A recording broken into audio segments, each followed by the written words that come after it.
வணக்கம் மக்களே. நம்ம இன்றைக்கி இந்த வீடியோவில் பார்க்க போகிறது ஒரு மகள் கதாபாத்திரத்தில் நடித்த ஒரு நடிகை பின்னாளில் அந்த ஹீரோவுக்கு ஜோடியாக நடிச்சிருக்காங்க. அதாவது எடுத்துக்காட்டாக நம்ம மீனாவை எடுத்துக்கலாம். நம்ம மீனாவுக்கு முன்னோடியாக இருந்த நடிகைகள்லாம் யார் யாருன்னு இந்த வீடியோவில் ஒரு விரிவான தொகுப்பாக பார்க்கலாம் வாங்க. 1984ஆம் ஆண்டு நடிகர் ரஜினிகாந்தோட நடிப்பில் வெளியான படம் தான் அன்புள்ள ரஜினிகாந்த படம்.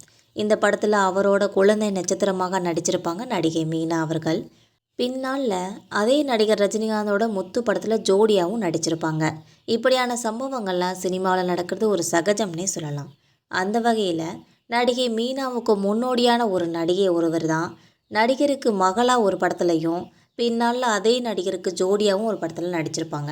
1971ஆம் ஆண்டு தெலுங்கில் நாகேஷ் ராவ் வாணி ஸ்ரீ நடிப்பில் வெளியான படம் தான் பிரேம நகர்ன்ற படம். இந்த படம் வெளியாகி ரசிகர்கள் மத்தியில் ஒரு நல்ல வரவேற்பையும் பெற்றுச்சு. இந்த படத்தை தமிழில் ரீமேக் செய்கிறதுக்காக முடிவு செஞ்சுருக்காங்க.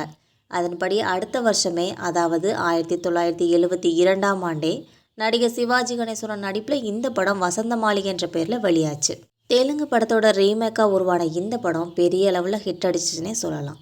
நடிகர் நாகேஷ், VS ராகவன், மேஜர் சுந்தரராஜன் எல்லாருமே இந்த படத்தில் ரொம்ப முக்கியமான ஒரு கேரக்டரில் நடிச்சிருப்பாங்க. இந்த படத்தில் வர ஒரு ஃப்ளாஷ்பேக் காட்சியில் நடிகர் சிவாஜி கணேசன் அண்ணனா விஜய்ன்ற கதாபாத்திரத்தில் தெலுங்கு நடிகர் வெங்கடேஷ் ரகுபதியோடு நடிச்சிருப்பாங்க. இன்றைக்கும் அவர் ஹீரோவாக தான் நடிச்சிட்டு வந்துட்டுருக்காங்க. இவங்க திரைத்துறையில் அறிமுகமான படம் தான் பிரேம நகர்ன்ற திரைப்படம் என்பது குறிப்பிடத்தக்கது. வசந்த மாளிகை படத்தில் சிவாஜியோட அண்ணனா வெங்கடேஷுக்கு மகளாக நடிச்சிருப்பாங்க நடிகை ஸ்ரீதேவி அவர்கள். குழந்தை நட்சத்திரமாக அவர் பல படங்களில் நடிச்சிருக்காங்க என்பது பலருக்கும் தெரிந்த ஒரு உண்மை. தமிழில் சினிமாவில் அறிமுகம் கொடுத்தது கந்தன் கருண் என்ற திரைப்படம் தான் என்பது குறிப்பிடத்தக்கது. வசந்த மாளிகை படத்தில் வெங்கடேஷுக்கு மகளாக நடித்த ஸ்ரீதேவி பின்னால் அவரோட தெலுங்கு படத்தில் ஜோடியாகவும் நடிச்சிருப்பாங்க. அந்த படம் தான் 1991ஆம் ஆண்டு வெளியான காஸ்னா காசனம்ன்ற படம். இந்த படத்தை ராம்கோபால் வர்மா இயக்கியிருப்பாங்க. வெங்கடேஷ் ஸ்ரீதேவி இணைஞ்சு நடிச்சிருக்க ஒரே படம் இதுதான் என்பது குறிப்பிடத்தக்கது.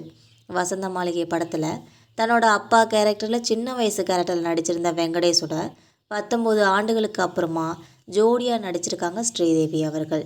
தெலுங்கில் 1994ஆம் ஆண்டு சிரஞ்சீவி நடிப்பில் வெளியான SP பரசுராம் இந்த படம் தான் நடிகை ஸ்ரீதேவி நடித்த கடைசி தெலுங்கு படம்.